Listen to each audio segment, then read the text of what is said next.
Hello everyone, welcome to Mr. Noctory, boring ancient history stories for sleep. Tonight, we're traveling back 20,000 years to meet one of the very first families on Earth. Their home was a damp, low cave with a dirt floor as hard as patience and a ceiling lower than any OSHA standard. The whole family, 3 generations, huddled together on ragged animal hides beside a dying fire and a few uninvited bugs. Every sound could be a relative breathing, a hungry stomach, or the claws of something not human. Children started learning early. A 4-year-old already knew how to untrap a mouse and snap chicken bones. There were no forks, no induction stoves, no fancy cast iron pots, just a random root, blander than modern married life. A half-burnt lizard, the other half still twitching, and a few strips of dried meat, like divine blessings in edible form. So before you get cozy, take a second to like the video and subscribe. But only if you genuinely enjoy what I do here. And let me know in the comments where you're watching from and what time it is for you. It's always amazing to see who's joining us from around the world. Right now, dim the lights.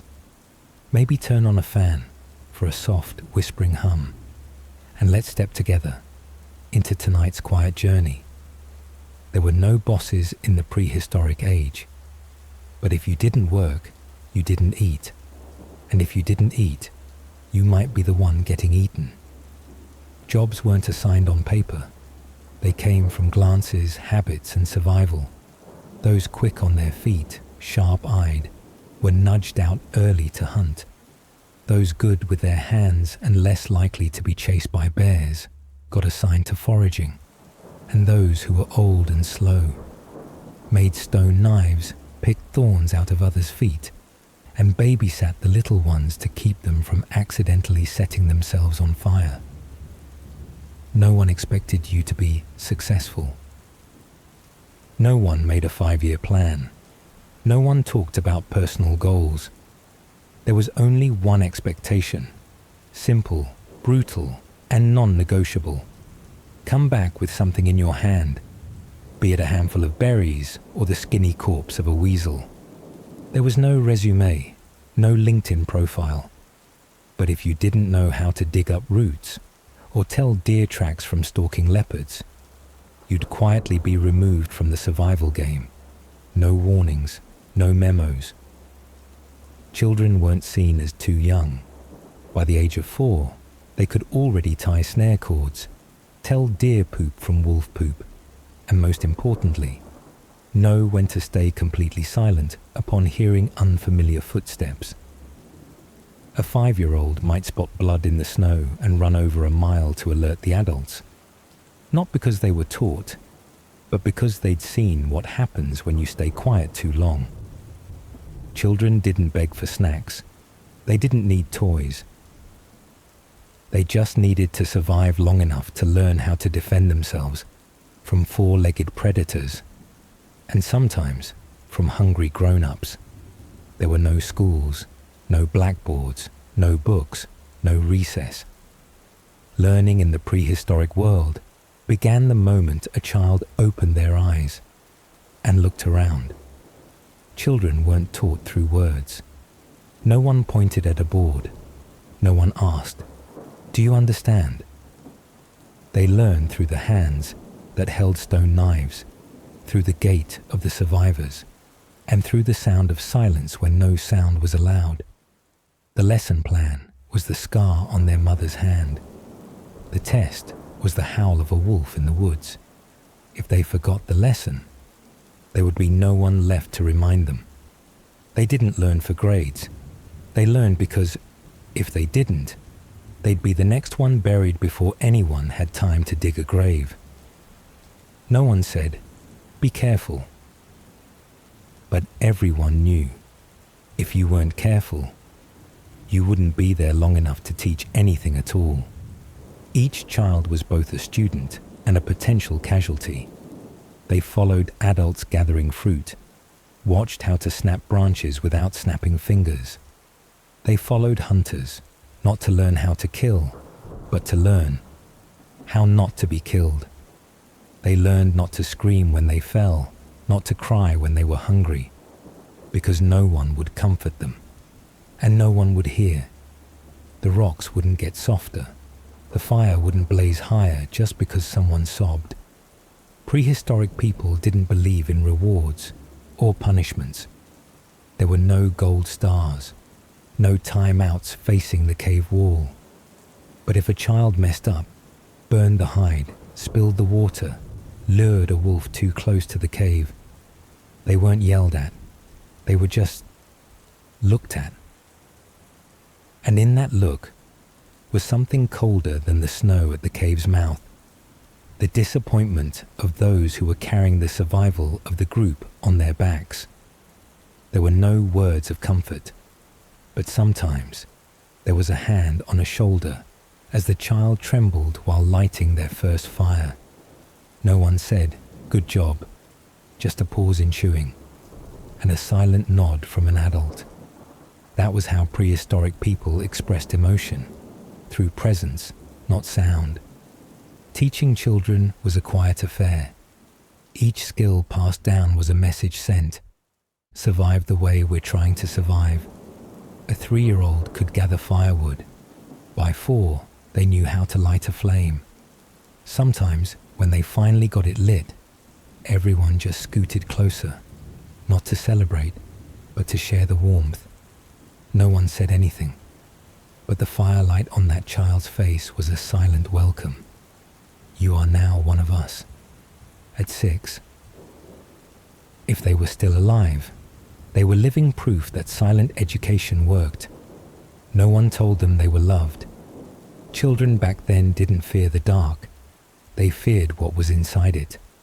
They didn't cry over lost teddy bears, because real bears might have eaten their brother last night. But if, when the night fell, someone placed an extra hide over them, that was the proof, clear enough, warm enough, and lasting long enough for them to remember. You learn, not to be smart, but to stay alive tomorrow. Every survival skill was a memo, written in hands, blood, and sweat, so they wouldn't vanish into the forest wind. If a child made it to 7, no one needed to carve their name into stone. The way they breathed, held a knife, lit a fire, that was history.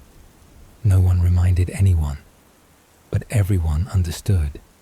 If you came home empty-handed, don't expect anyone to leave you a bite of meat. Maybe your back ached, your eyes blurred. Your legs were scratched raw, but no one asked if you were okay, because that same morning, they were just like you. And tonight, someone might not return. There were no breaks at work. No one kept hours. No one said, "Take 5."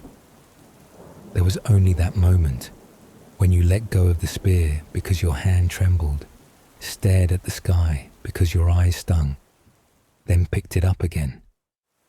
Days weren't measured in hours, but in stamina. You didn't know how much time had passed, only that your heartbeat had replaced the sound of your footsteps. Sunset didn't signal clock out. It only meant death would come faster if you returned empty-handed, because no predator waited for you to rest. No hunger paused for a midday nap. And no matter what anyone did, everyone returned to the fire, not to brag, but simply to survive long enough for the next day. A shadow stretched across the ground. Whoever brought meat got to sit close to the fire. The empty-handed sat behind, listening to their stomach rumble in place of an excuse. Prehistoric times had no paycheck deductions, but laziness might just make you tomorrow's dinner.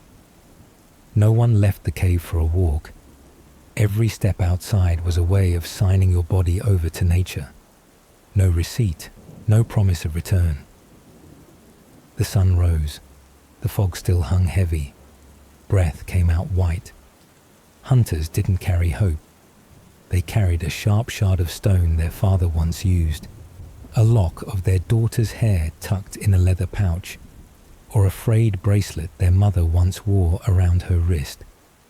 Things that wouldn't keep them alive, but if they didn't come back, at least something would disappear with them. Hunters tied rope around their waists, tucked flint into their bags, and looked around one last time, not out of longing, but to memorize someone's gaze in case they never made it home. Prehistoric people didn't know what goodbye meant. They just pulled animal hide over their shoulders, gave a nod with the chin, and walked into the forest, where even the snap of a twig might be the last time their name was ever heard. Foragers had it slightly better, but not by much. A patch of land that once gave sweet berries could today bear strange footprints. A slip on a wet rock, a snake bite, or a stomach cramp at the wrong time was enough to make someone disappear forever. Every departure from the cave was a quiet negotiation with the universe, trading risk for a little more life. No maps, no Google, just memory, familiar hills, old claw marks on stone, and hope. But hope was fragile.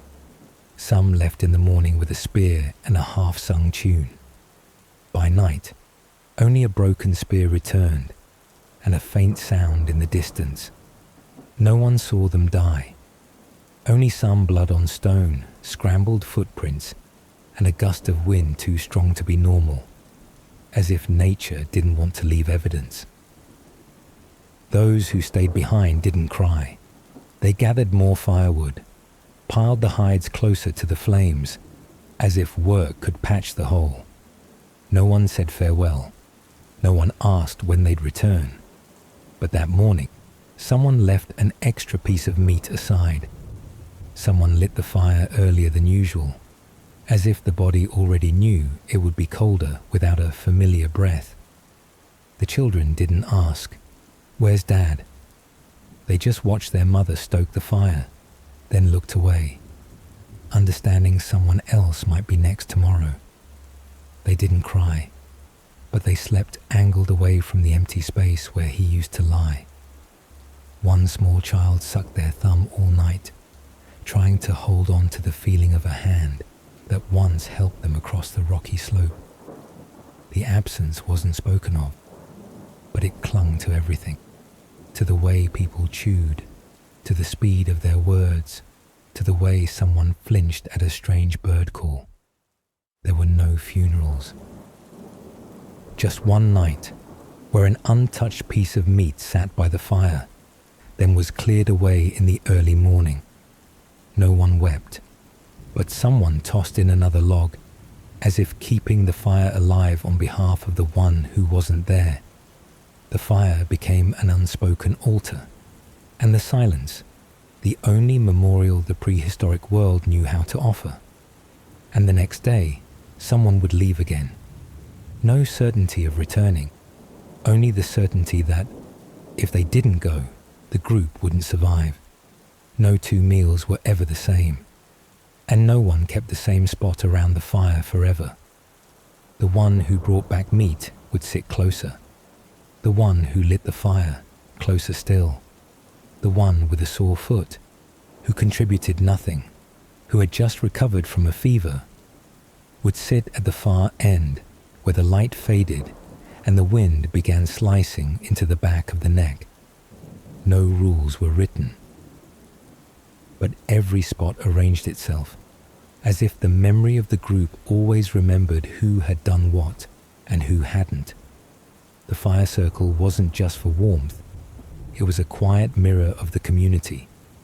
The wind didn't know who deserved better, but those who felt it sting on their nape each night understood they needed to try harder. No explanation needed, no excuses accepted, only the silent hierarchy of contribution. Each evening, the circle shifted. Some nights, a person who once sat near the center would slowly be edged outward. No one asked why. No one comforted them. But that shift, silent as it was, weighed more than any spoken rebuke. Moving seats in the night was when people reflected on themselves through the darkness. Some evenings, a quiet person would be pulled closer for bringing back a handful of roots, enough to feed a child. Every action was recorded by hunger and by eyes. That's how fairness survived, not through courts, but through the distribution of warmth. Children saw everything. They weren't told, but they understood. They learned who got the first piece of meat, who was called to sit closer. No need to teach, just to watch. If a father sat near the fire tonight, his child would learn to hold the blade like he did. If a mother was given the root cake, her child would be quieter while tending the fire tomorrow. If today you shared your portion quickly, you'd be called by name when the fire was divided tomorrow. If you pretended to be sick, no one said a word, but when the time came, every gaze would pass right over you as if you weren't there. Redistribution wasn't punishment, it was a survival mechanism. There were no promotions, but there was fire, and you'd drift farther from it if you didn't contribute. No job applications, but every bundle of firewood was a quiet resume submitted to the night. A way to ensure no one held on to what they no longer deserved. Every evening, the space around the fire was like a silent stage. There were no main characters, only roles reshuffled by firewood, by meat, and by time. And in that flickering red light, people learned the most important truth. Fire was the final measure. It didn't know affection. It only gave warmth to those who earned it. If you still had a place tonight, it meant you still belonged. If you want to stay, you have to keep doing something for someone else. Prehistoric people didn't sleep alone. No one did. Not because they were afraid of the dark, but because they knew exactly what could come in the dark, and they knew sleeping positions weren't random. The elderly slept near the center, where the fire was warmest. The strong usually lay on the outside, near the cave's entrance, not because they were brave, but because their bodies could endure the cold longer. Sleep was a luxury, and also the only thing that kept them from going mad in a world where every sound could be the final one. So they slept pressed together, shoulder to shoulder, thigh to thigh, sweat and animal hide mixed into a thick blanket. Not pretty, but warm. No pillows, no mattresses, no personal space. The first to fall asleep would snore. The rest had to deal with it. But if someone sat up suddenly in the middle of the night, everyone would know, and no one would laugh. A single cough could be a warning sign. A rush of breathing could wake the whole cave. There were no guards, but everyone was half awake. No matter how deep the group slumbered, at least one ear was always left open. If someone shifted too quickly, the whole atmosphere would change. Sleep was an unspoken rotation of watchfulness, but if nothing happened, they'd lie back down. No words, just inching closer, as if silence after fear was what kept trust alive. Some nights, there would be strange noises outside. The whole cave would hold its breath. No one went to check, because no one was stupid. They just stayed still, hands touching, breath held tight. And if it wasn't dawn yet, they simply wouldn't go back to sleep. Not because they weren't tired, but because sometimes survival meant staying alert. Children weren't lulled to sleep. They slept when tired, wherever it was warm, usually by a mother's belly or against the back of an adult. They didn't talk about dreams, but sometimes the grown-ups would listen to their murmured sleep talk. And if a child dreamt something bad, the adults wouldn't forage in that direction the next day. No one believed in prophecies, but everyone feared randomness. so they chose to respect what came in dreams.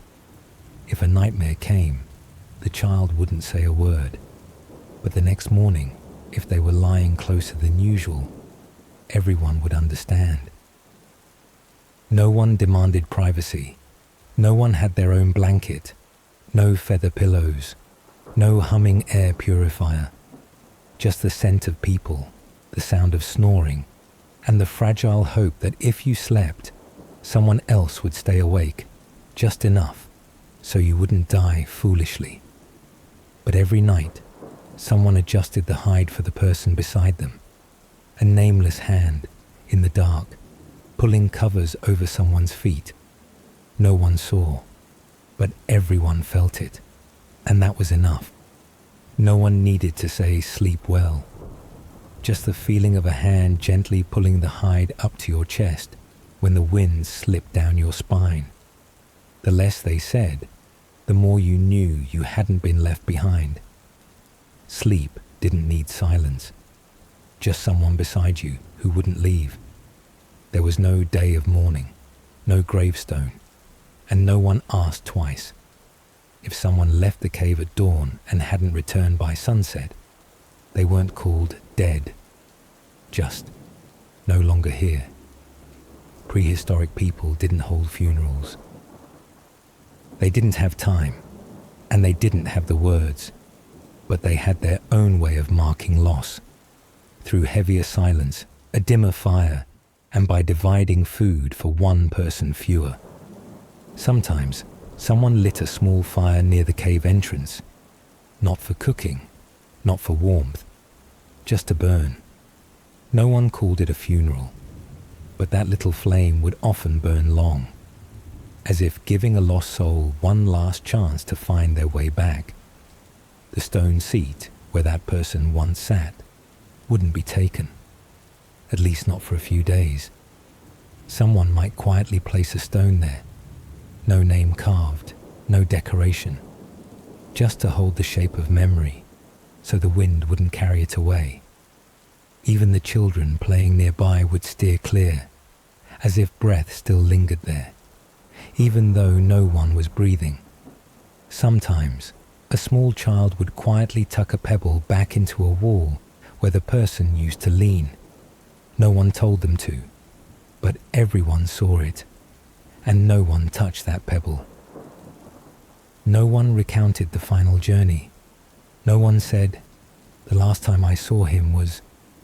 There were no speeches, no eulogies, because eulogies require names, and often the missing had never been given one, and words could hurt hope more than death itself. If they weren't sure, they wouldn't wound hope with language. Silence was still the safest form of remembrance. The absent, if once loved, would be remembered through things they once used. A fire-starting stone, a strip of leather, or simply a whistle someone unconsciously repeated while lighting the fire.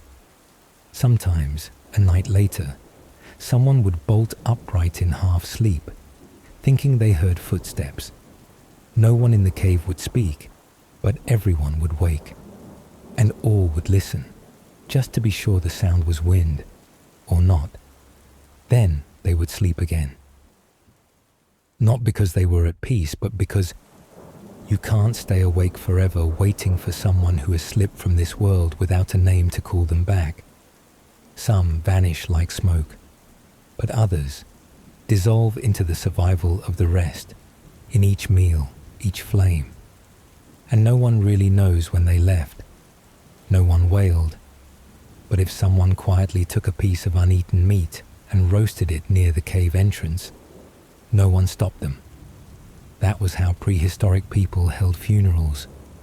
One last share of warmth for someone who no longer had flesh. Maybe that person didn't return. Maybe the night was too cold. Maybe the beast was hungrier than usual. But the next morning, someone still had to start the fire. Not because anyone made them, but because no one could bear a morning without smoke.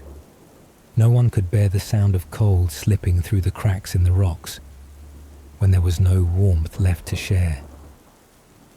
Fire, at some point, had become the only thing left when someone disappeared. Not kept for cooking, not kept for light, but kept so. No one would be forgotten. No one touched cold ash, but the firekeeper would turn over every layer, as if calling out the name of someone buried in memory. Every morning, they whispered into the ashes, not to make the fire roar, but so memory wouldn't go out with the cold night. The one who kept the fire was often the quietest, never complained, never claimed credit, but always woke up first, turned the ashes, stirred the embers, and breathed gently, like calling a familiar spirit home. The act of stirring the fire, so small, was the only way to keep the life of kinship alive. A stick tapping softly on embers made no sound, but it stirred memory. The best firekeeper wasn't the one who blew the hardest, but the one who remembered who once sat beside it. The last child to wake was usually the one who hugged the firekeeper the longest, not for warmth, but because something still lingered there from someone else. There was a child who blew the fire in just one way, exactly like someone had once done. No one taught them, but everyone noticed, and no one corrected it. Each time the fire was lit again, it was never the same fire as the day before, but it remembered. The fire knew who had passed and who still remained, through warmth and through the presence of those who still reached out, stirring ash, breathing softly. No one was taught how to keep the fire, but everyone knew. If you let it go out, something in someone else would go out with it too. Today, people pass down assets on paper. Back then, they passed down warmth through a handful of ash, and a habit repeated each dawn. Not everyone understood, but those who felt it kept it. And so they learned to keep the fire, not because they feared the cold, but because they didn't want to live in a world where there was no room for one another. Fire was the final place to remember one another, when there was nothing left to hold. Every flame is different, but if you lean close enough, you'll realize it still carries a little something from the one who first lit it. The untold history of homosexuality in Viking society. What have you heard about the Vikings? Maybe it's the image of a bearded brute swinging an axe through a skull, shouting Odin's name in a rain of blood. Or a fleet of longships gliding across icy seas, trampling every fishing village along the European coast like someone. Swiping through Google Maps. You've seen them, tall, bloodthirsty, masculine enough to drill through concrete with just a glance. But there's one story that never gets told. Not because it isn't true, but because it's too true for anyone to dare touch it. It's the story of Viking men who weren't hard enough, not because they were weak, but because they were underneath. There was no word for gay in Old Norse. No law banned men from loving men. But there were countless ways for society to crush someone's honor just for closing their eyes in the wrong position. This is not a speech about justice, and it's not a midnight ethics class. This is a journey across frozen winds and ancient runes to unmask a system where social rank was defined by the sharpness of your jaw and the fear of softness was buried under armor. If you've ever felt something was off in how masculinity is defined, then climb aboard this longship with me.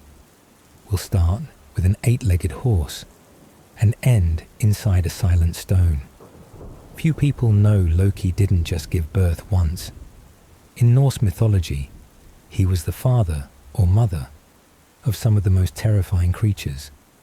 The giant serpent Jörmungandr, the wolf Fenrir, and Hel, the goddess of the underworld. But Sleipnir, the 8-legged horse, was the only one Loki truly labored for. If you need the wildest example of gender fluidity in Norse mythology, start with Loki. Not MCU Loki in a leather suit, but the original Loki, chaotic like a storm trapped in a bottle of mead. One day, the gods were building a wall around their stronghold. A giant showed up with an offer. He'd build it in one season, in exchange for the goddess Freya. The gods, experts at setting impossible terms, agreed, but only if he finished without any help. Guess what? He had a magical horse, named Svadilfari, stronger than 10 hydraulic cranes.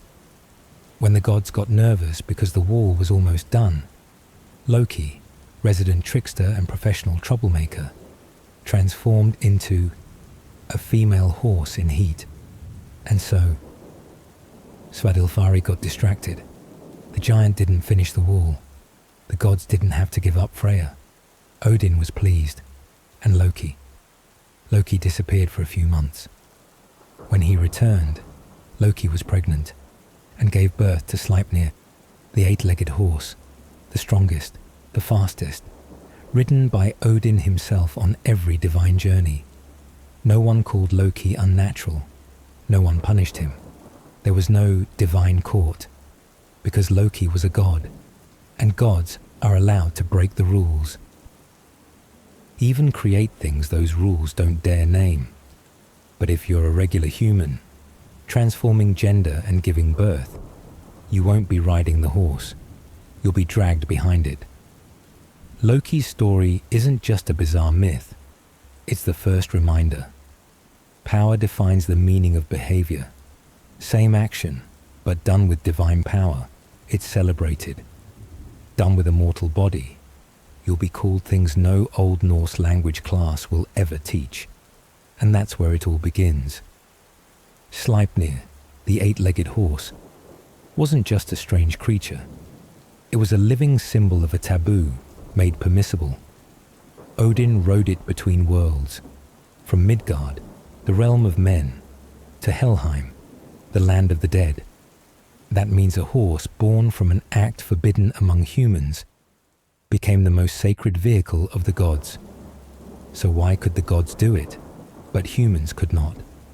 The answer lies in the system. A system coded silently. Same behavior, different outcome, based on who you are. If you're Loki, you give birth and still get invited to the feast. If you're a man in a village, just one rumor of being on bottom, and you'll never be invited again. What myth praised, the law destroyed. Inside a Viking longhouse, you didn't just smell the smoke of firewood and charred goat meat. You also smelled caution. Faint, but sharp enough to tighten your nose like a bowstring pulled taut.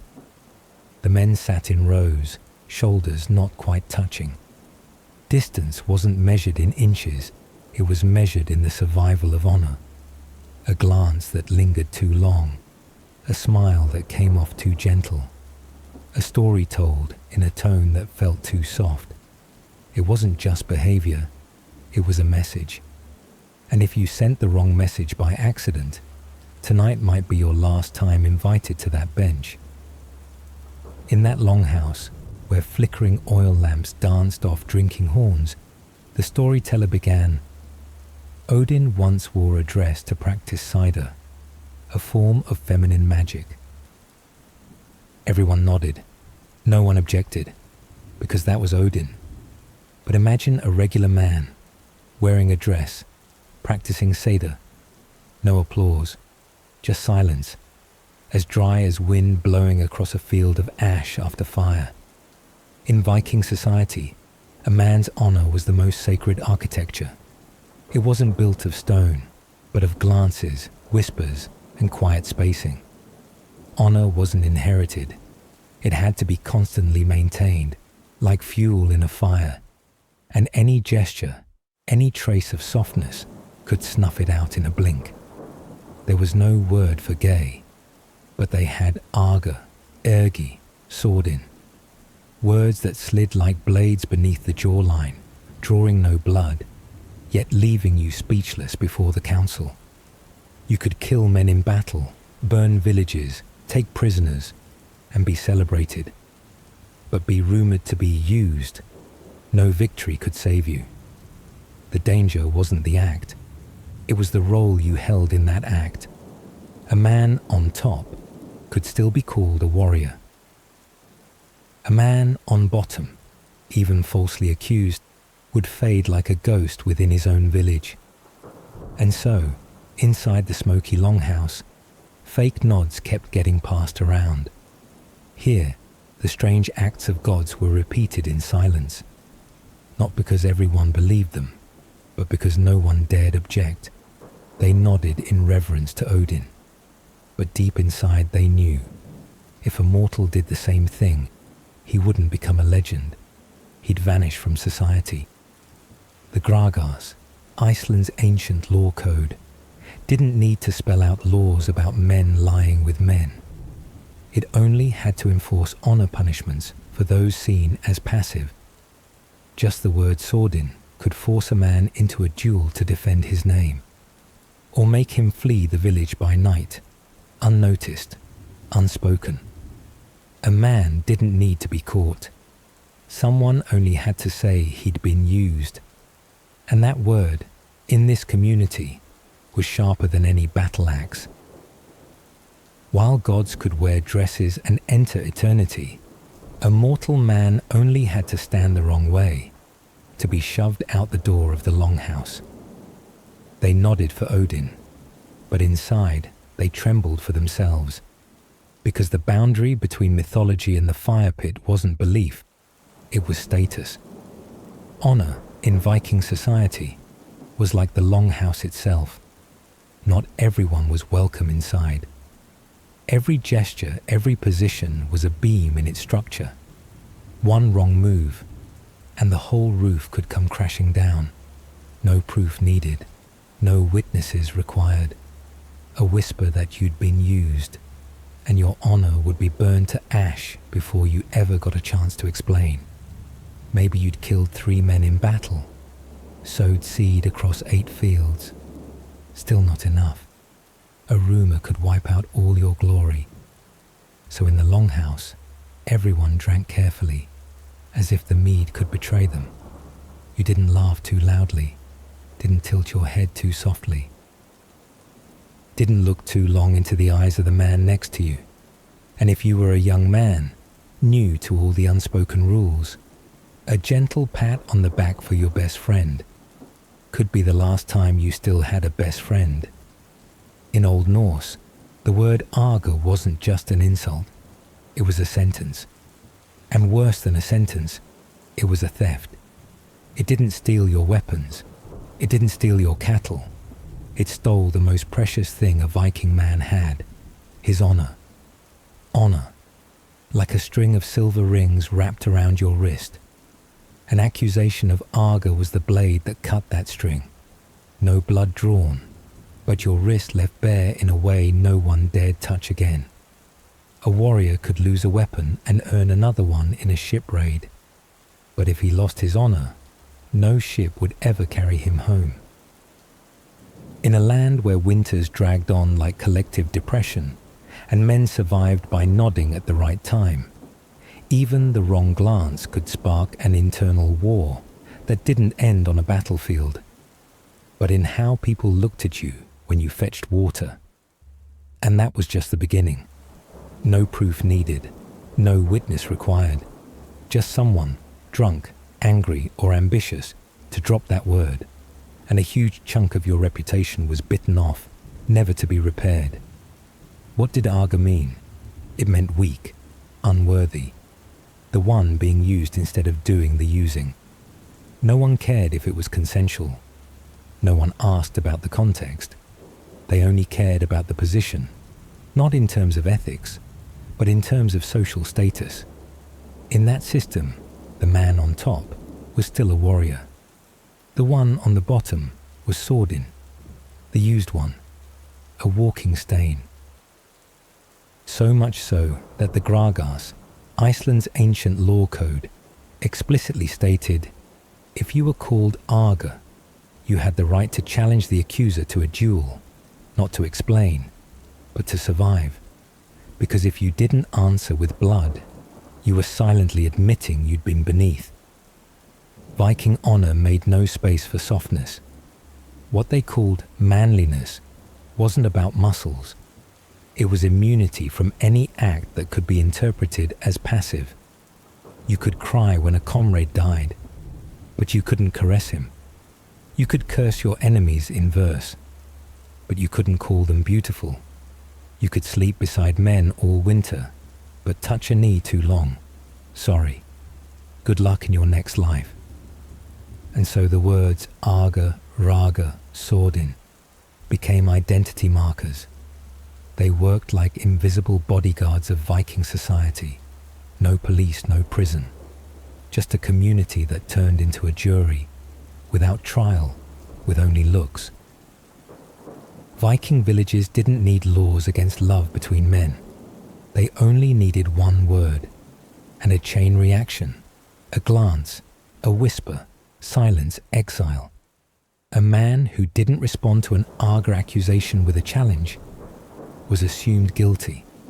But even if he did fight and no one saw it, his honor still wouldn't be restored, because here the crowd's belief mattered more than the truth. You could slaughter an entire Saxon fleet, but if you couldn't prove you were always on top, in every sense of the word, you were still suspect. A man could be anything, as long as he wasn't suspected of being soft, because in that world, even a whisper could keep you from being buried in your ancestors' ground, just because you lay in the wrong position. No one said a word. He was still there, still sitting, still breathing, still keeping his back straight in front of the village council hall. Hands placed neatly on his knees, eyes fixed on the empty space between two pillars. Not because he was meditating, but because there was nowhere else to look. 3 days had passed since he was called Swordin. No one had witnessed anything. No one confirmed they had seen, but no one spoke up to deny it either. And in a society where a verbal accusation held the weight of runes carved in stone, silence was the verdict. In Viking society, the ultimate punishment wasn't death. It was outlawry, being placed outside the community. You weren't tied up. You weren't killed. You were simply erased from communal life. People passing by pretended not to see.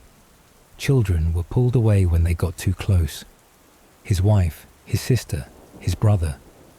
None looked him in the eye. Not out of hate, but out of fear. Honor could spread like a skin disease, and the gaze was how it infected. There was no formal sentence. No one forced him out of the village. But he was no longer welcome in any home. He wasn't dead, but no one lived with him anymore.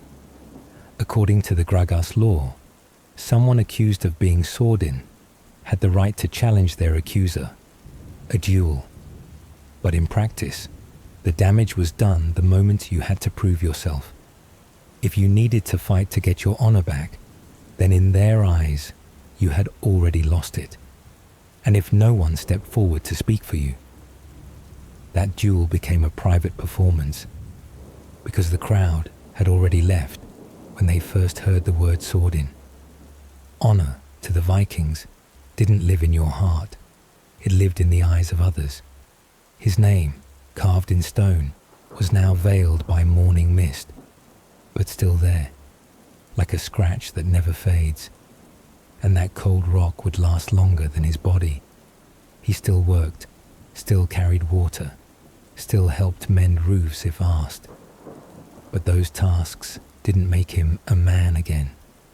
They only made him resemble a shadow that labored. And shadows were never allowed to sit in council. No prisons needed, no ropes, no nails. Just people seeing right through you, and you'd already disappeared. And that disappearance, quiet, cold, smooth like melting ice across stone, was how Viking society maintained order, not with whips, not with blood, but with stares. And so, a man turned into a social stain, with nothing more than a glance that was never returned. The elders would later say he chose to separate himself. But everyone knew the truth. One word, Sordin, worked like a spell, opening a door that swung only one way, out of the world of the living. He didn't have to die to disappear.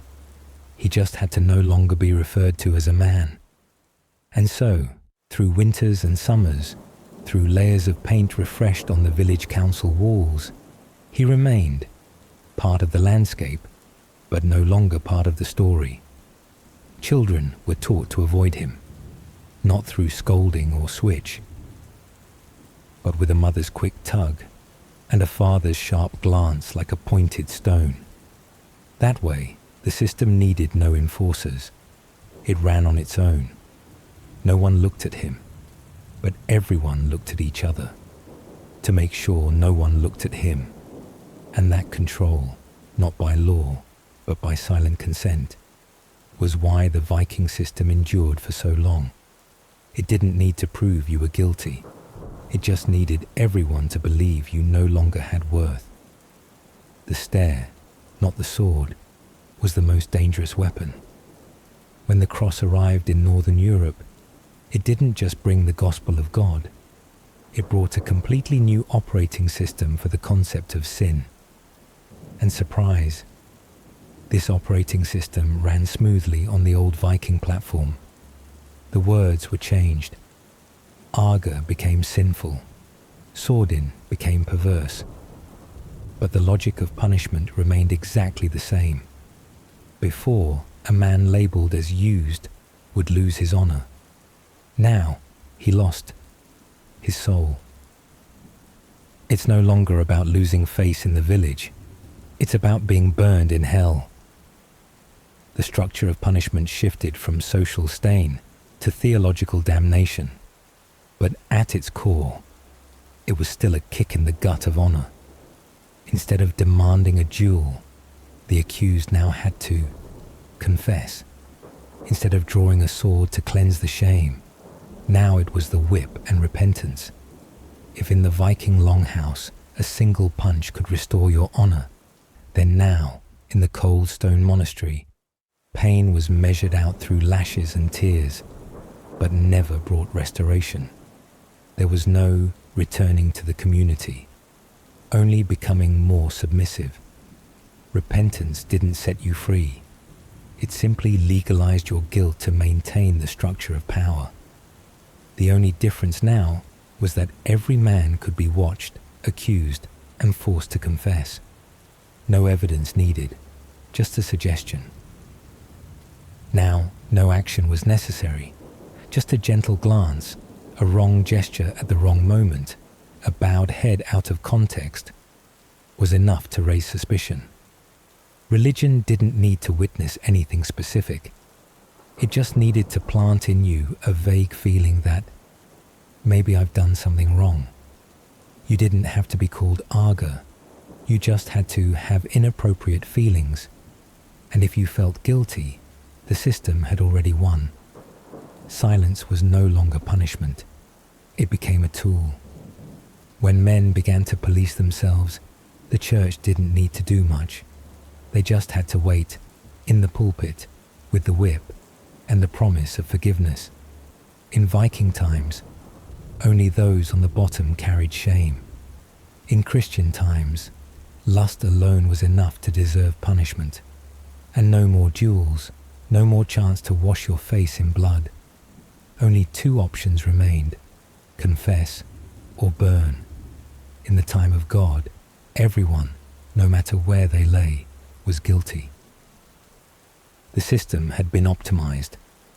Honor was no longer protected by blood, but by the scars of the soul. A new era had arrived. But if you look closely, the machine of control was still the same, just in a new casing, from the longhouse to the stone monastery. from the gaze of warriors to the sermons of priests, from runestones to the Holy Bible. They changed the language, but kept the target. On a misty morning, among the hills where the grasslands lead to the village, there is a stone. It's not tall, not big, not decorated, but the surface is carved deep with ancient letters, runes, as if someone had sliced straight into time with a knife. The name of the man on it is no longer spoken aloud. No one points at it. No one teaches the children to stay away, because they don't need to. The presence of the stone is enough. It doesn't mark the name of a dead man, but of one erased from the community while still alive. He still walks the narrow paths, still carries firewood, still helps put out fires when a neighbor's house catches flame. But in village meetings, his voice is no longer heard, not because he spoke falsely, but because he was once called by a word no one dares repeat, Sordin. That name, once hurled, was like a spear. No need for proof, no way to take it back, no witnesses required, just enough people believing. The Viking language had no concept of homosexuality, but it had a word that could destroy a man without sword or axe. And the Gragas law was coldly simple. If you are called Sordin, you have the right to kill the one who said it. If you don't, you are him. Written around the 12th century in Iceland, the Gragas law code is a brutal but meticulous collection, where words were treated as legally lethal weapons. No need for evidence, no need for witnesses. The accusation was the evidence. And if you didn't respond with blood, you no longer deserved to be called a man. That was the official logic of the law, not of emotion. But who would witness? Who would stand up to vouch for the honor of a man already declared dishonorable? In village gatherings, no one looks at him. No one responds when he speaks. They don't banish him. They just avoid, because silence spreads more easily than fire. That stone in the fog stands as proof that you can survive and still be erased. Not buried, not burned, just cut out of every story.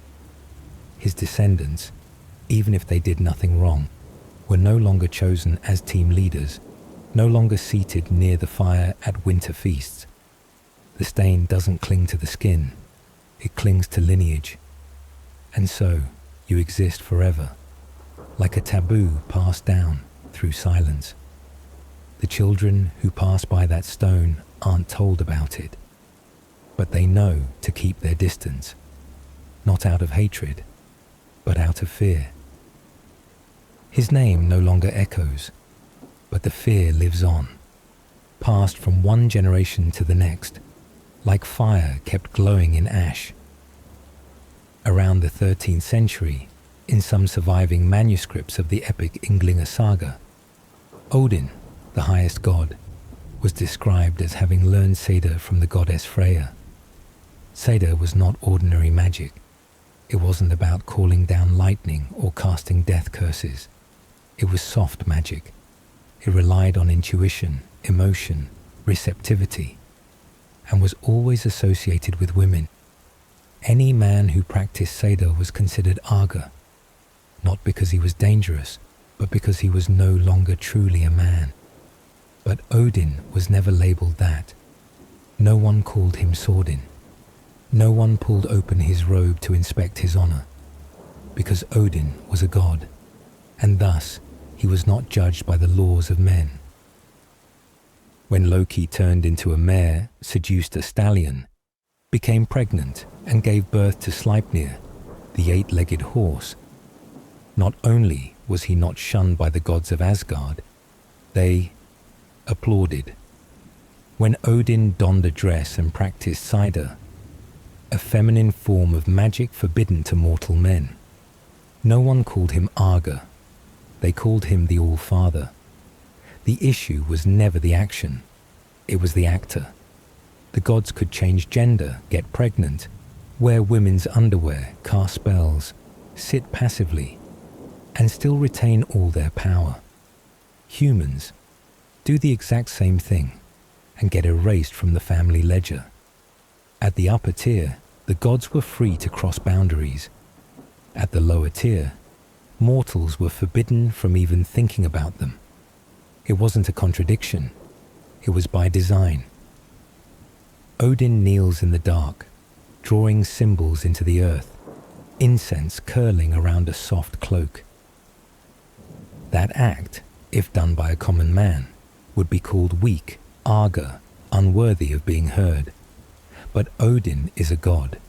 He doesn't do something feminine. He wields mysterious power. The difference lies in position, not in nature. Norse belief left behind a strange lesson. The gods set the example. Only so mortals would know their limits. The gods were allowed to transform, to emphasize that humans were not. A peasant who practiced Seder would be burned. A king who listened to Osiris would be called a wise ruler. That imbalance was not unclear. It was the operating principle of the system. Power flows downward, never sideways, never upward. In the 10th century, when a man was called arga, meaning weak, passive, and no longer masculine, his honor could be revoked like an unpaid debt. The punishment didn't come from a king, nor from the gods. It came from the community. A glance, a gap between seats, an absence from drinking invitations was more than enough. No one carves runes to curse a man for sitting the wrong way anymore. But the system that once carved those runes, still intact, it just changed form, not function. Today, when a man gets laughed at for crossing his legs like a girl, unmatched for being a bit too soft, called a soft boy, no runestone appears, only read receipts with no replies, avoided eye contact, jokes passed down for 3 generations. You might not find the gragas in Tinder, but you'll find it in the description of an alpha male's ideal type. The punishment mechanism now doesn't draw blood, it draws silence. From the Viking age to the church, to medicine, to dating apps, one thing hasn't changed. The passive male body is always a target, from arga, sodomite, effeminate, bottom, beta, simp. The names change. The game remains. The less a man does wrong, the easier it is to turn him into an example of what society wants to warn against. And so, instead of runes carved in stone, it's a swipe left on a screen. We call this modern. But look closer. We don't need village courts, no elders handing out verdicts. Each swipe left, each unanswered seen message, is a modern version of social exile. When a man chooses to walk lightly, speak softly, smile with a tilted head, there's no need to forbid him. Just don't listen. From gragas to terms of service, from spears to the block button, society still runs on exclusion mechanisms, now wrapped in the language of personal preference. People no longer say, he is arga. They just say, I don't feel any masculine energy from him. And so, punishment is still carried out. No need to lift a hand. But if the Vikings rose from the grave and saw all this, they'd simply smile. Our system still works. Around the 12th century in Iceland, the Gragas law code defined honor not as an abstract virtue, but as a form of property that could be stolen with a single accusation. If a man was called Sordin, meaning he had once received sex in a way considered unmanly, then honor didn't reside in the blood, but in the reaction. From carved runes to recommendation algorithms, each generation finds a new way to deliver the same old sentence.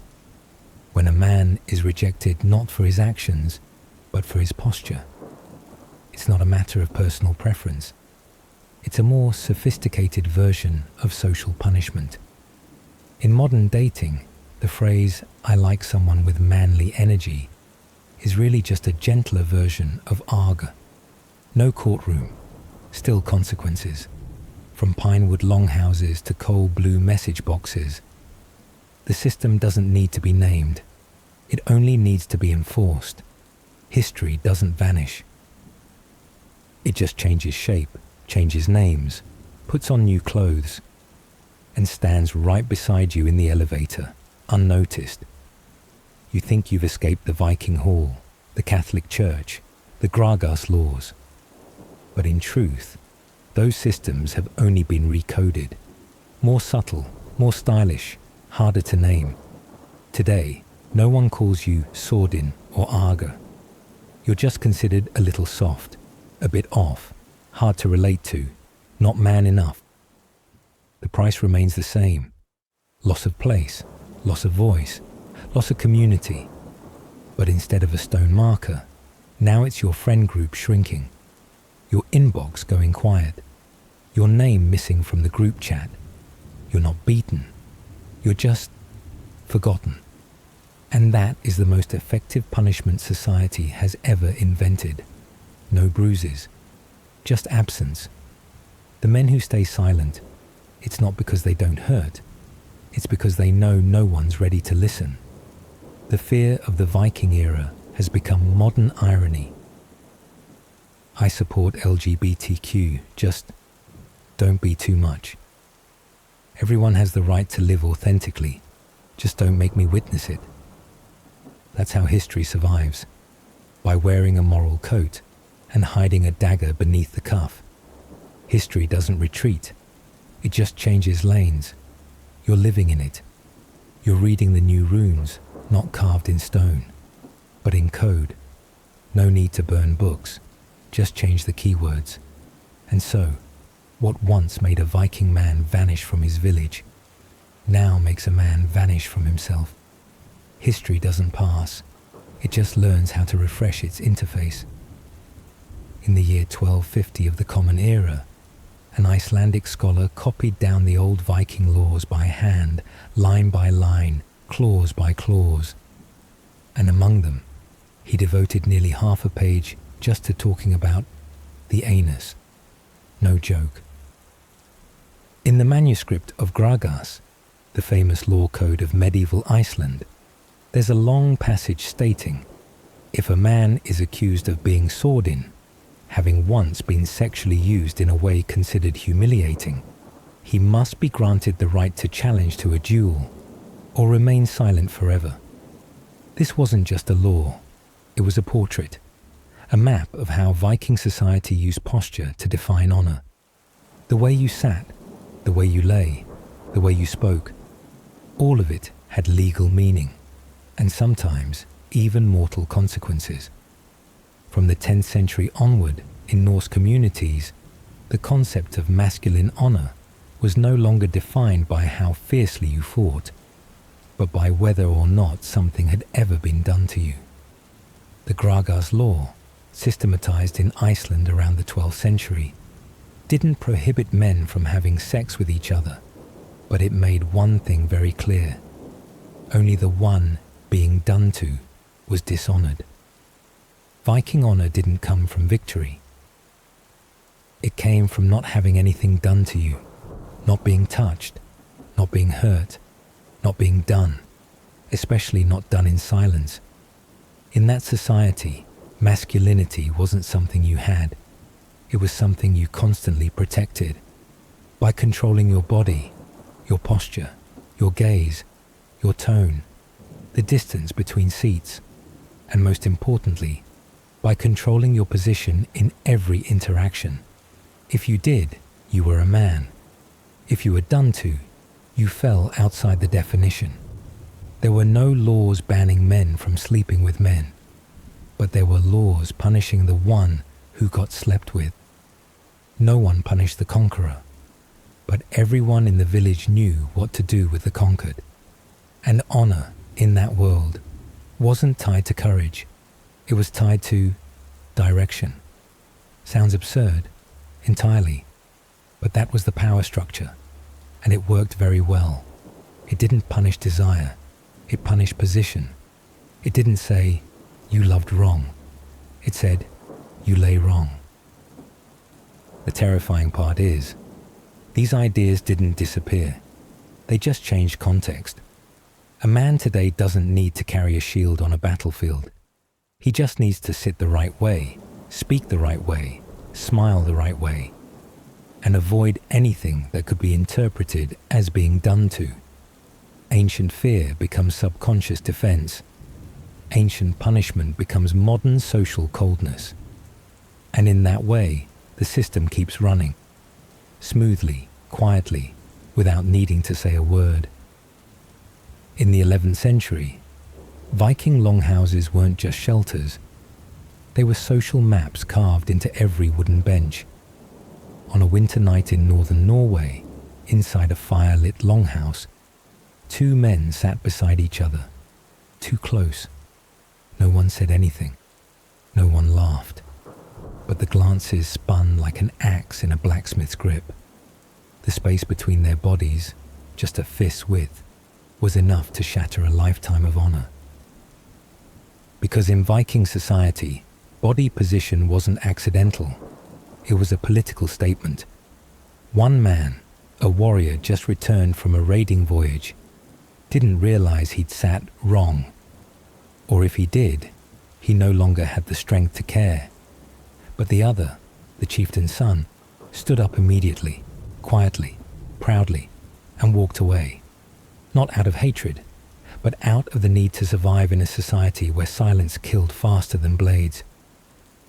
The next day, the whispers began. No one confirmed, but everyone knew.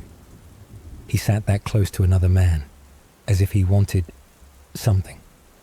No actions, no proof, just a posture, and a community ready to interpret it as a crime.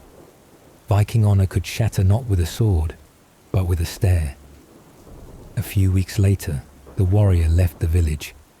Not expelled, just no seat left for him. He didn't protest, didn't argue, just quietly packed his things and went, like many who'd once sat wrong before him. In that society, even accidental closeness could become a crack too deep to seal. And just like that, a lean toward another, a shared warmth, a space not wide enough, created a man who would no longer be heard, not because of what he did, but because of where he sat.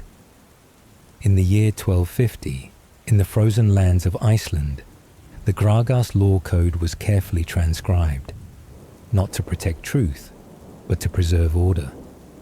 That summer's Thingvellir fair, like usual, offered fermented drink, wrestling, and a few minor stabbings over dried fish prices. But this time, no one expected the most brutal blow to come from a whisper. In 13th century Iceland, a man could be considered no longer a man, just because of a single word. No witnesses, no evidence, no investigation. Just one word, sword in, spoken at the right time, in the right place.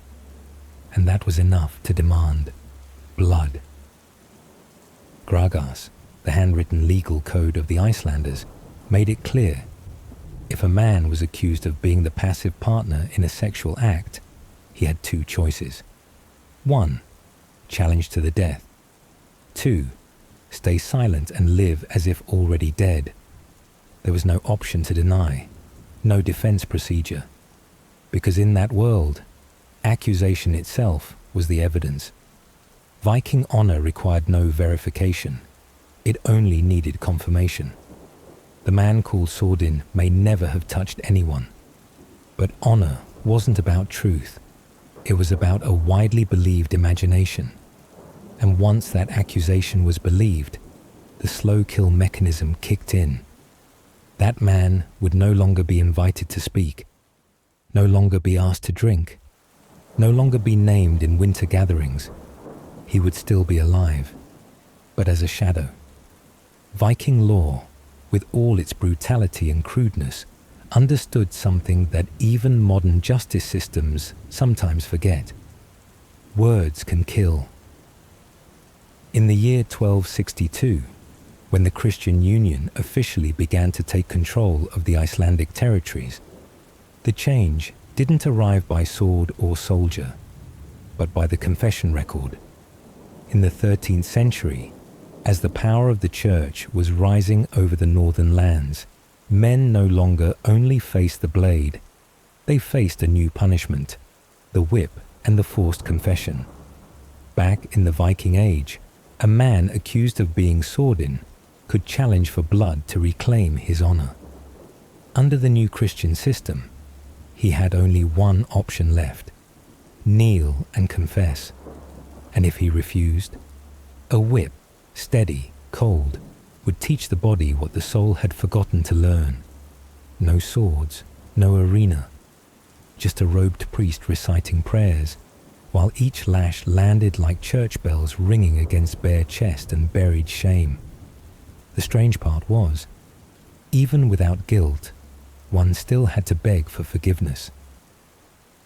Because in the church's logic, silence was resistance, and denial was the seed of the devil.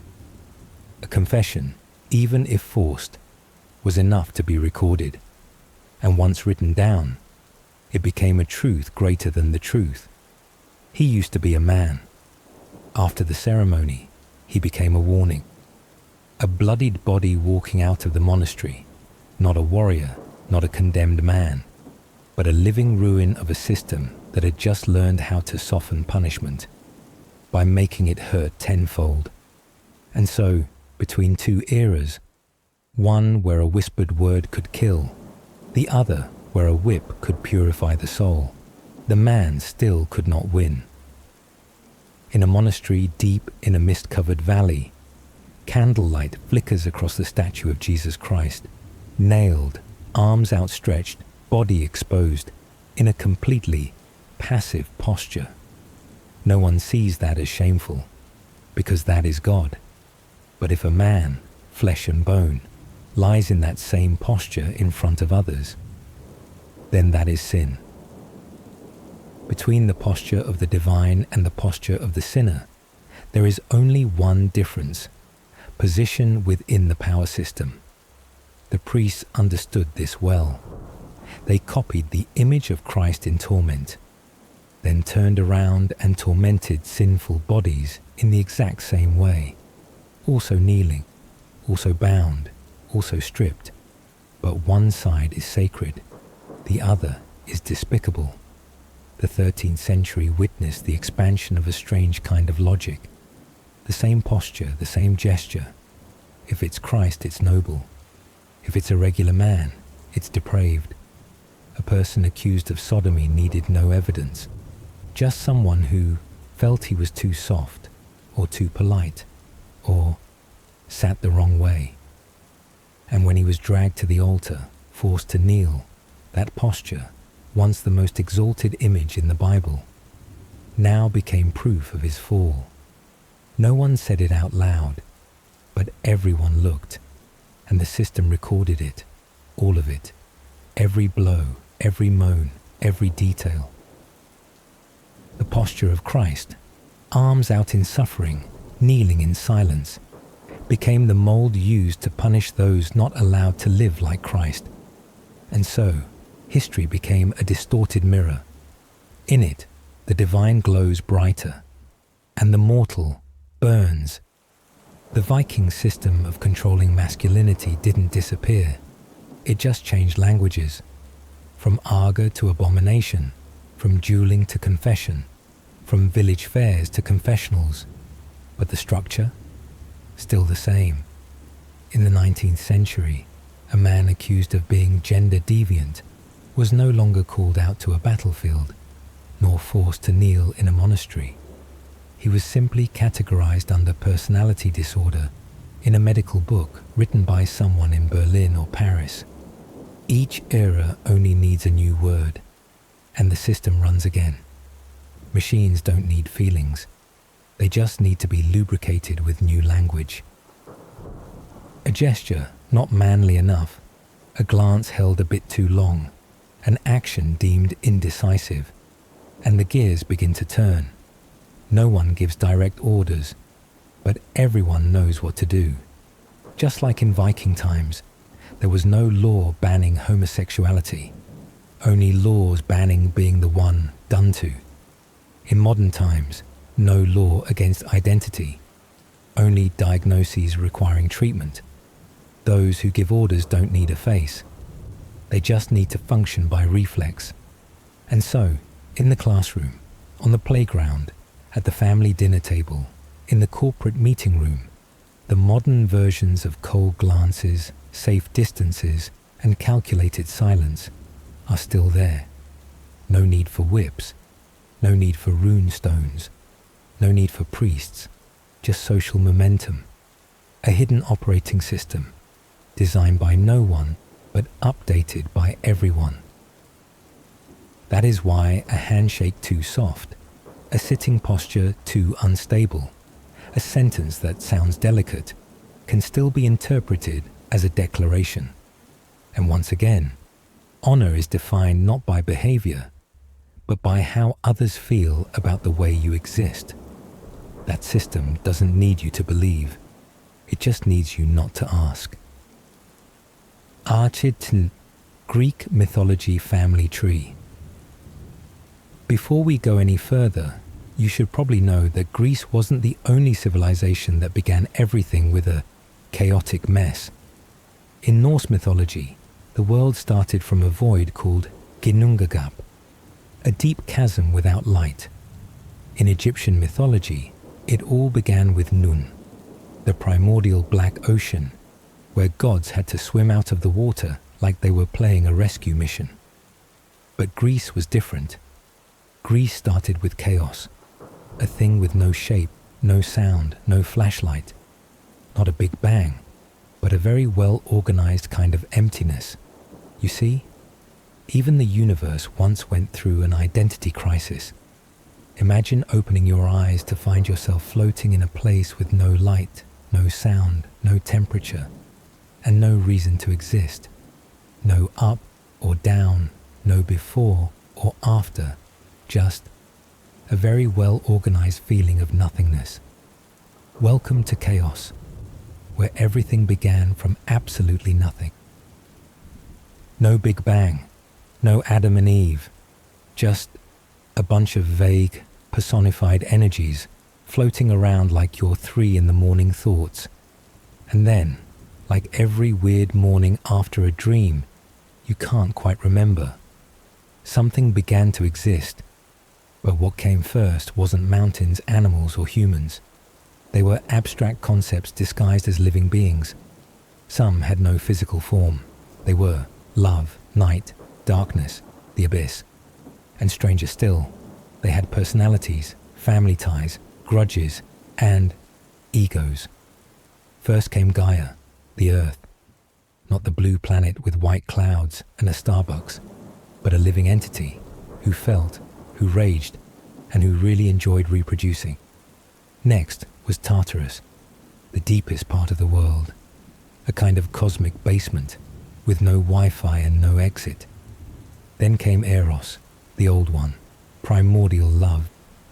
Not the kind that makes you write handwritten letters, but the force that made everything suddenly want to stick together. And there were more. Erebus, darkness, Nyx, night. 2 beings who didn't talk much and often gave you a look that made you wonder, did I do something wrong? From air, rocks, to abstract things like death, sleep, or sorrow. They all just showed up. No one gave birth to them. They appeared on their own, like the universe's first glitch, and then acted like they were all related. And that's when you need to understand. Greek mythology isn't about religion. It's a simulation of human emotion, wrapped in immortal form, dramatic flair, and often no resolution at all. So, if you've ever thought your family was chaotic, don't worry. The universe's first family was far worse, and they haven't even started fighting yet. We're only at the part where they're saying hello. But even in that greeting, you can feel something brewing. because from the moment the first gods appeared, the universe also gave birth to something just as important: family rivalry. And we're about to enter the age where abstract entities begin, giving birth to each other. No permission needed, no logic required, just a spark of emotion. And an explosion was inevitable. No eggs, no sperm, no ancestral genetics. The primordial gods in Greek mythology simply appeared. They had no birth certificates, but they had titles. They had no background. Yet they were assigned roles in the greatest play in the cosmos. First came Gaia, the matriarch of the earth. Not earth as in planting tomatoes or illegal zoning. Gaia was the embodiment of physical life, the sturdy foundation from which everything else grew. She birthed mountains, seas, skies. No mating needed, no genetic map. Just a slight shake of herself, and the world had a new terrain. Just one breath, and the universe gained a new concept. Gaia didn't give birth to children. She gave birth to reality. Then came Uranus, the sky, a vast, cold entity who behaved like the most tight-lipped husband in all mythology. Uranus didn't smile, didn't speak, but hovered over Gaia like an eternal ceiling. And yes, as you guessed, they became a couple. A couple no one asked for, yet from whom the entire divine world was born. Next was Tartarus, the dark abyss beneath the earth.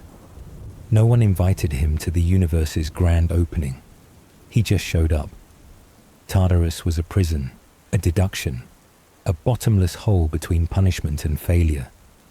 But he wasn't just an ending place. From Tartarus, the first monstrous beings were born, as if the universe had a basement that nurtured its nightmares. Later, Tartarus would produce beings like Typhon, with hundreds of dragon heads and a voice of all creatures, or Echidna, the mother of monsters, half woman, half snake. You could say, if Gaia birthed life, Tartarus birthed systematic error. Don't imagine him as a person. Imagine bone-deep disappointment, then give it a name. That's Tartarus. And then came the shapeless entities who ruled the inner world. From Erebus, darkness, and Nyx, night. Not only silence was born. This abstract pair, no one knows how they loved, produced a long list of gods that sounded like you just opened an emotional inbox in disarray. Hypnos, sleep. Thanatos, gentle death. Moros, inescapable fate. Oises, misery. Eris, strife. Nemesis, retribution. Apate, deceit. Philotes, pleasure and friendship. No internal meeting needed. They just emerged, each one embodying a complex emotion humans would only later name through psychology. But the Greeks, as always, simply named them and let them wander through the cosmos. Eros, the elder, primordial love. Not loving someone, but the pull, the principle that makes things refuse to stay apart. A sticky, tangled force. Erebus, primordial darkness. Not the kind you chase away with a flashlight, but the kind that chills your heart for no reason. Nyx, the night. One of the first deities even Zeus feared. Not because she was big, but because she was the moment every light in your mind recedes. According to some ancient texts, even Zeus, the highest god of Olympus, didn't dare anger Nyx. In the Iliad, he once tried to punish Hypnos, the god of sleep. But when Hypnos reminded him, "My mother is Nyx," Zeus immediately changed his tone. In the Greek universe, nothing sobers you faster than the fear of darkness with a personality. They were emotions with feet, walking ideas, philosophical principles in monster form. They didn't need to say anything to remind you of sleepless nights, quiet loneliness, and unnamed impulses. And when these primordial beings met, or met themselves, something new would be born again. If you ever thought all mothers are amazing, then you probably haven't met Gaia, the one who turned the concept of giving birth into a cosmic sport. No delivery room, no obstetrician, no one cheering "push sister, push," just earth, willpower, and a mysterious need to make the world have more stuff in it. And so Gaia began giving birth in batches, non-stop, no partner required. Each child was born as if Gaia was sketching out the physical map of a universe that had no structure. Pontus, the embodiment of the sea, deep, cold waters, the foundation for all things fluid and chaotic. Aurea, the mountains, silent, but standing like the spine of the world. And Uranus, the sky, not only her child, but soon also her partner, and her greatest disappointment. Each being wasn't just a creature, but a layer of reality Gaia built up, like she was stacking mythological beta-level sandbox game terrain. Uranus, the sky. Aurea, the mountains. Pontus, the sea. No one asked if she was tired. No one questioned the process. In Greek mythology, Mother Earth doesn't get maternity leave. But eventually, she didn't want to give birth alone anymore. Maybe she was lonely. Maybe it was because the sky, Uranus, kept staring at her without saying anything. So she and Uranus became a couple, a quiet but productive one. They gave birth to 3 cyclopes, giant one-eyed beings whose vision was basically one giant blind spot. 3 hecatoncheires, each with 100 arms and 50 heads. Textbook examples of too many opinions, nothing gets done. And most importantly, the 12 Titans, a next-gen lineup of gods, fancy-looking, but more dramatic than a reality TV cast. You'd think Gaia would be happy as a mum, but no. Uranus began to hate his children. He feared those with too many heads, too many hands, and the potential to become a threat to a throne he hadn't even built yet. So he locked them all inside the belly of the earth, specifically Gaia's own womb. No metaphor here. He literally stuffed them into her uterus. Imagine you're Gaia. You give birth, each kid weird, but still your kid. Then your husband crams them back inside you, treating your belly like a monster storage unit. Gaia was in pain, furious, and for the first time in mythological history, Mother Earth got mad. She wasn't just a victim. She became the first archetype of the rebellious mother. Uranus's act wasn't just control. It was occupation of the body, turning a womb into a prison. Gaia understood. If she didn't speak up, the world would forever be a place where the one who gives life isn't allowed to live. She didn't cry. She didn't post "I'm fine" statuses. She made a sickle out of stone. Not just a tool, but a symbol. The first weapon born of earth to break the sky. A sickle is typically a harvest tool.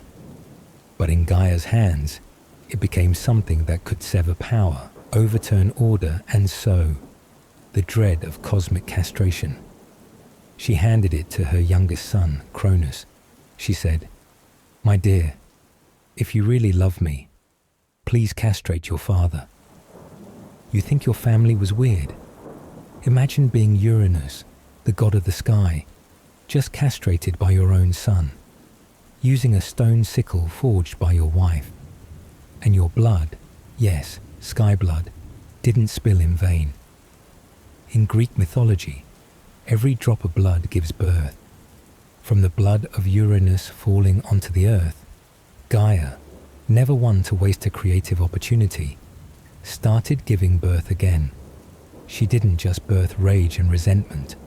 From the blood-soaked earth, the Meliae, nymphs of the ash tree, sprang up like mushrooms after a storm. They didn't join the fight. They didn't scream. They just stood there, like nature's memory of rebellion, with roots as veins and leaves as quiet pain. From Cronus's act of violence, Gaia didn't just lose a husband, she gained a forest. But this time, she didn't give birth to nature. She gave form to resistance.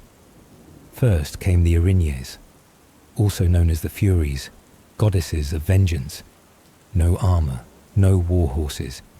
They wore snakes, carried fire, and howled verdicts upon those who dared dishonor bloodlines. Their hair was made of serpents, their breath of fire. Every step left behind, a moral shiver. Next came the Gigantes, giants born from blood-soaked mud, not just idle misfits. They were the premise of a cosmic rebellion called the Gigantomachy, the great war between the enormous and the Olympians. They would return, with stones, mountains, fire, and ancestral memory. Not to achieve greatness, but to ask a very human question. Why do you get to rule while we are made to suffer? They weren't clever, they weren't wise, but they had every trait needed for family tragedy. They were huge, easily offended, and carried generational grudges. They didn't go to war for ideals. They rebelled because their father's blood told them to. And finally, from sea foam and sky blood, another being emerged, Aphrodite. Beautiful, dangerous, not connected to rage, but showing that even tragedy could birth desire. Some myths say she's the daughter of Zeus. Older versions say she was born from the severed genitals thrown into the sea. And yes, that severed member remains more famous than many other mythological figures. If things are starting to feel weird, congrats.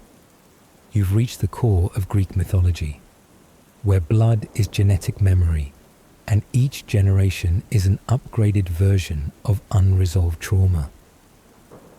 Where every wound has descendants, and every giant has a reason. Because the Greeks didn't just create bearded gods in robes. They crafted the emotional nervous system of the universe, in which giants are symbols of all the unresolved fragments of the self. No one loved them. No one taught them how not to be angry. So they chose to rise. In a cosmos where blood gives birth and silence is complicity, giants are the first screams saying, "I'm not just a consequence. I'm the reminder that you never dealt with the past." And as long as the blood stays warm, as long as the throne remains empty, one of Gaia's children will rise, not because they want to rule, but because they can't bear to see it all repeat. I am here too, and I remember what was done. And so, everything repeated itself. After castrating his father, Cronus, the youngest son of Gaia, officially took the throne. No coronation, no council for approval. Just a blood-stained sickle and a whispered vow. I won't be like him. But mythology, like all family tragedies, never allows that. Because right after taking power, Cronus locked all his brothers away in the underworld, specifically the one-eyed Cyclopes and the 3 Hecatonkeri. Those guys with more arms than meal portions, meaning he repeated exactly the same mistake as his father, except now he had a crown. And so, fate smirked, because the prophecy, it didn't come from afar. It came from Gaia herself, Cronus' own mother. She knew that when you teach your child that a sickle is justice, sooner or later, they'll use that same sickle on you. A prophecy rang out. One of your children will do to you what you did to your father. If you were Cronus, how would you react? A. Call your therapist. B. Try to be a better father. Swallow each of your children the moment they're born. He chose option C, Rhea, Cronus' wife, goddess of fertility and the seasons, started to lose her patience. She wasn't just a victim. She was the first woman in Greek mythology to rewrite the script. No force, no war declaration. Just a bit of cunning, a little patience, and a rock wrapped in a diaper. If Cronus was the father who collapsed under prophecy, Rhea was the mother who stayed clear-eyed for the sake of her remaining children. She gave birth. He swallowed. She gave birth again. He swallowed again. As if Cronus' stomach had become a daycare with no exit. The unlucky children included. The rock, later placed at Delphi, was worshipped by the Greeks as the omphalos, the navel of the world. The fact that Cronus mistakenly swallowed a rock became an official sacred dessert in the mythological feast. Hestia, goddess of the hearth, swallowed whole. Demeter, goddess of the harvest, swallowed whole. Hera, future queen of the gods, swallowed. Hades, future god of the underworld, same. Poseidon, god of the sea, no luck either. Only Zeus, the youngest, was the exception. Rhea had grown tired of giving birth only to be chewed. She hid Zeus away and gave Cronus a rock wrapped in cloth. Cronus, the archetypal ancient man, swallowed it. No doubt, no inspection. No question as to why the youngest felt unusually solid. That rock would later be placed at Delphi, becoming the omphalos, sacred stone symbolizing the navel of the world. Yes, the Greeks worshipped a rock that had been mistakenly eaten. Sometimes, history is remembered not because it's true, but because it's too strange to forget. Zeus grew up, raised in secret. When strong enough, he returned, and with little ceremony, forced Cronus to vomit all his siblings back up, one by one, intact. No stomach acid, no lasting trauma, at least on the surface. And so the war began. Titanomachy, the great war between the aging titans and the newly regurgitated gods. Zeus's weapon was thunder. Cronus's was the failure to be a father.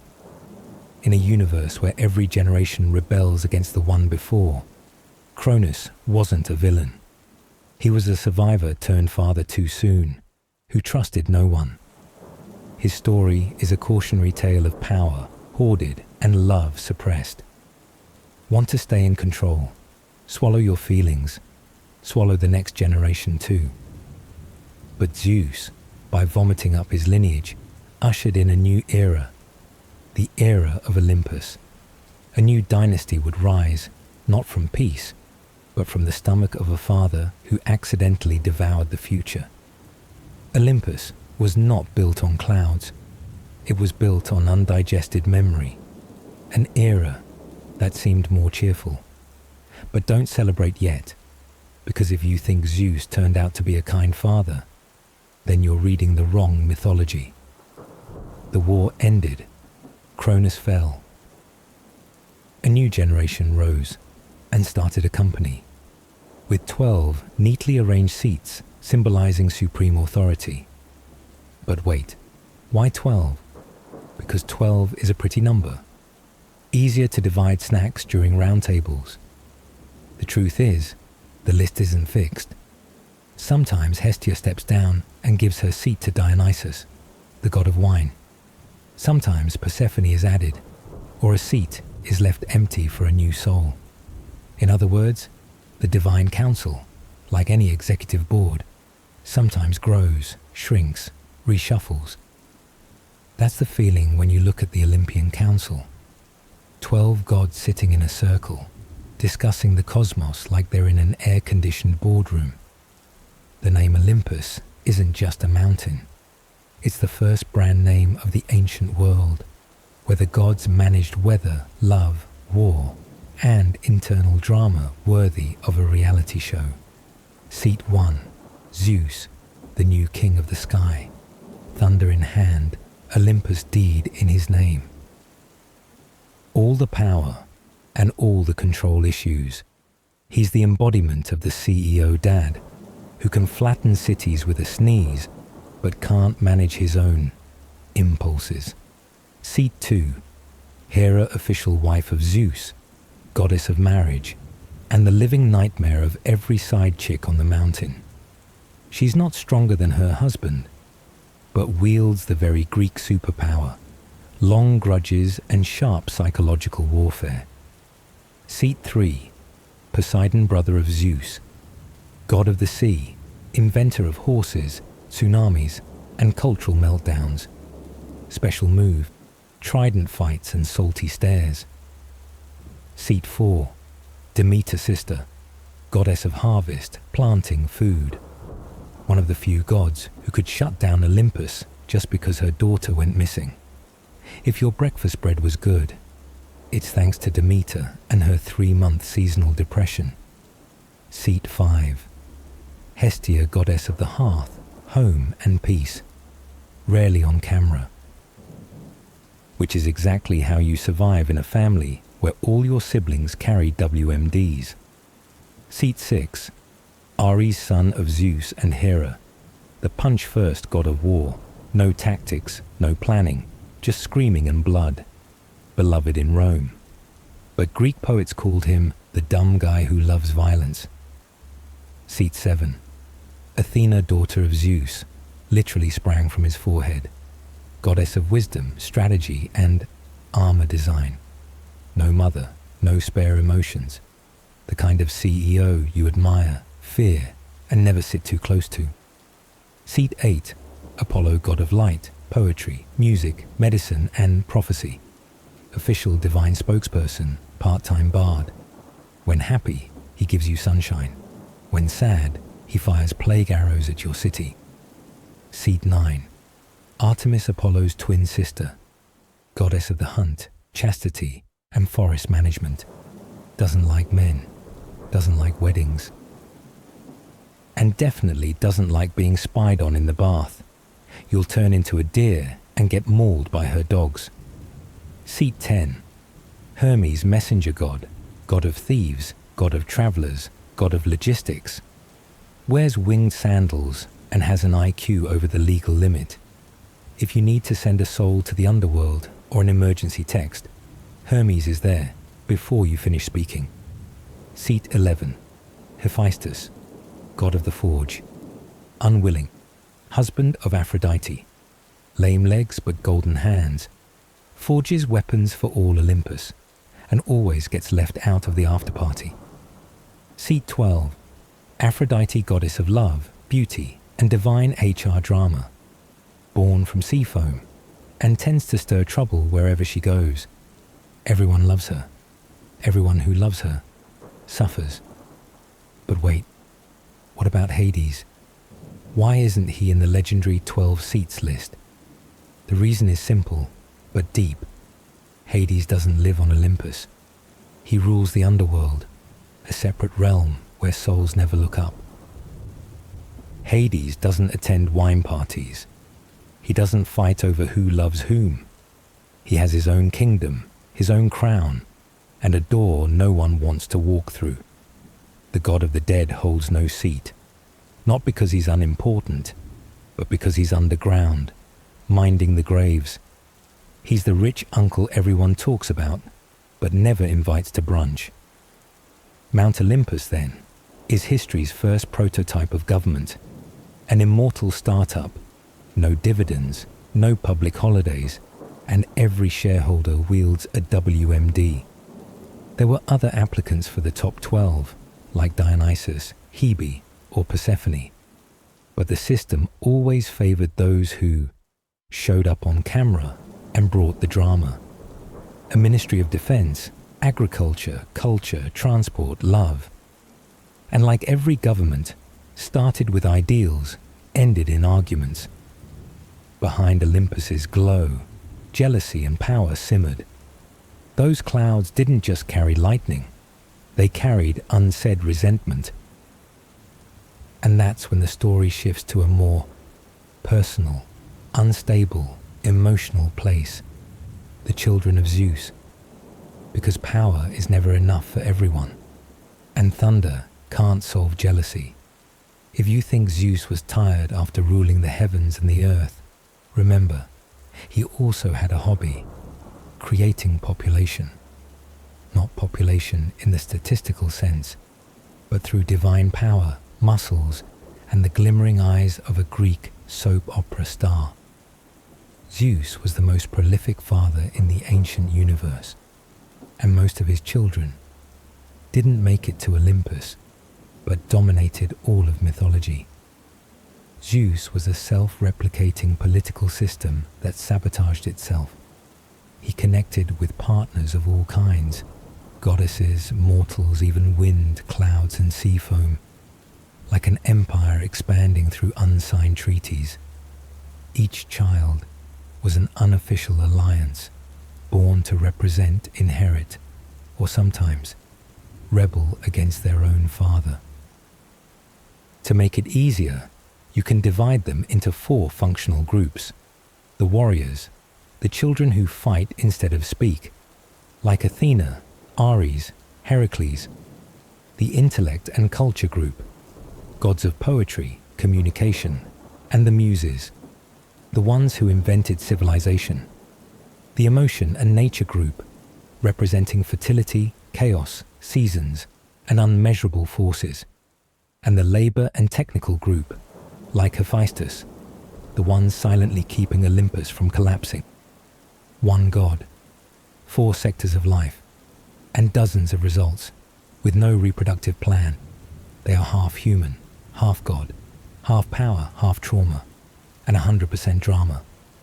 Bonus track: the lesser-seen children who blew up the entire city of Troy. Heracles, Hercules, son of Alcmaeon, known for his 12 labors and divine tolerance for nonsense. Perseus, son of Danae, who beheaded Medusa and saved Andromeda. Helen of Troy, daughter of Leda, the beauty who caused a war. Not everyone with Zeus as a father had an easy life, but all of them left scars on history. Athena, the child who emerged from a forehead no mother, no pregnancy, just a headache. Then Zeus cracked open his skull, and Athena stepped out, fully armored, and focused like an ancient software general. She embodies wisdom, strategy, and emotional detachment. Doesn't fall in love, doesn't bear children, doesn't let anyone interrupt her. Hephaestus, thrown off Olympus at birth. The child Hera threw out because he was ugly. Or another version says Zeus did it because he sided with his mum. Either way, born a blacksmith, and from a young age learned to survive in a family where being discarded was a tradition. He married Aphrodite, but that marriage only made people believe in steel, not love. Aphrodite, child of Zeus, or of sea foam. Her origin is messier than a divine tax file. Some say she's Zeus's daughter with Dione. Others say she rose from Uranus's floating reproductive parts and actually has nothing to do with Zeus. Still, Zeus married her off to his son, and that didn't make anything less complicated. Ares, biological son, god of war, and frequent loser born of Hera. Ares is the divine embodiment of shouting and blood puddles, always fighting, always losing, always looked down upon by other gods, not because he's weak, but because he fights without thinking. Ares proves being the son of the thunder god doesn't guarantee strategic brilliance.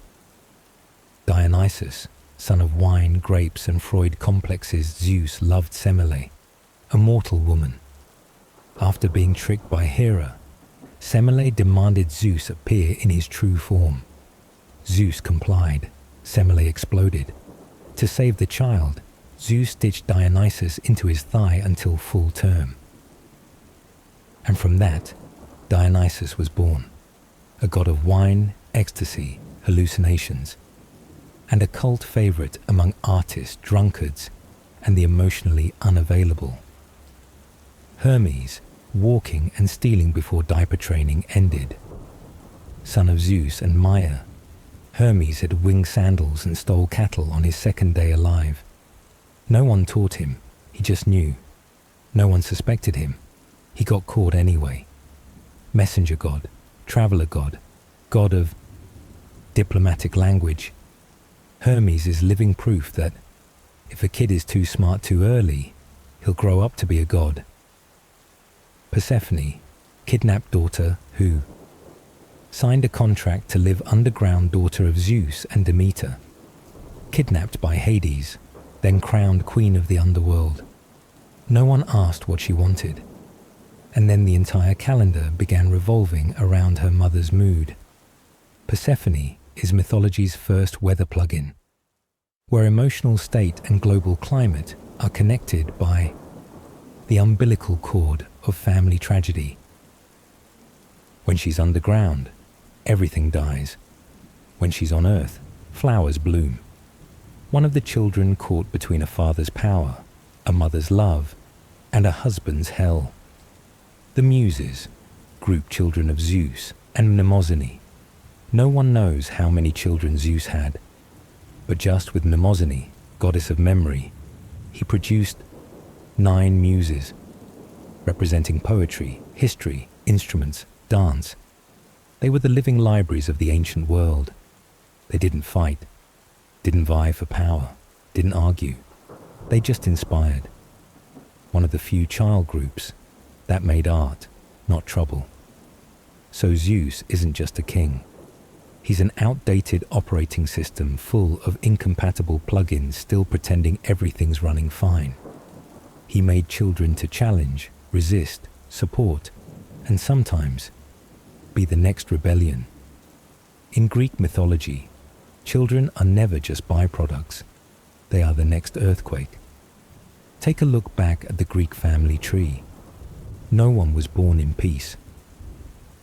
No one grew up without a prophecy. No one loved without a curse. And almost no one died in a straightforward way. We began with chaos, not a person, but a state of being. From there came Mother Earth Gaia, Father Sky Uranus, the Titans with their grand appearances and inner tragedies straight out of Shakespeare in a bronze helmet. Then came Cronus, the son who castrated his father, swallowed his children, and walked right into a curse. From there, Zeus rose as a more organized god. But when you look at his children, you realize that organization was really just a large-scale drama distribution system. Do you think any of them ever went to school normally? Had a quiet childhood? Ever hugged someone without turning them into a tree, a bird, or a salt pillar? The answer is no. And if you're thinking, no one has a family this complicated, just remember, modern family trees, from the British royal family, the Bourbon dynasty, to celebrity empires, have some very maze-like branches too. The difference is, the Greeks didn't hide their incest, rage, or swan-shaped seduction tactics. They told it all, because to them, bizarre families were serious business with philosophical weight. And if you look closely, each generation of gods in that family tree is a living metaphor for a psychological phase of human life. Chaos is the shapeless beginning, like that foggy question, who am I, in early childhood. The Titans represent our desire to control nature, that era when we tried to arrange everything with bare hands. And the Olympians, they're symbols of power, culture, emotion, and full-blown mental spirals, like adulthood, when you're expected to take responsibility, but have no idea where to start. Because the essence of Greek mythology was never to teach you how to live, but to show you you've already lived pretty well, even without being a god. You've been mad at your mother, but not as rebelliously as Gaia. You've been dumped, but at least you didn't grow snakes on your head like Medusa. You felt out of place in your family, but you still haven't been kicked out of the sky like Hephaestus. That divine family tree is really a warped mirror reflecting all the desires, insecurities, and illusions humans have carried since the beginning of time. And that's why it's still alive, not in temples, but in dreams, books, games, TikTok, history podcasts, memes, and even in how we now call drama mythic energy. So in the end, if someone asks, what's the Greek family tree really about? You could answer, it's about an immortal family, where everyone is unstable, unusual, and uninterested in being right, as long as they get written into history. Or, if you've got a sense of humor, you could say, it's about a divine family, where every bad decision became a college-level cultural studies curriculum. Or if you just want to wish someone a good night, it's a story that shows you can be chaotic, unstable, and still be worth remembering. You could answer, it's about an immortal family, where everyone is unstable, unusual, and uninterested in being right, as long as they get written into history.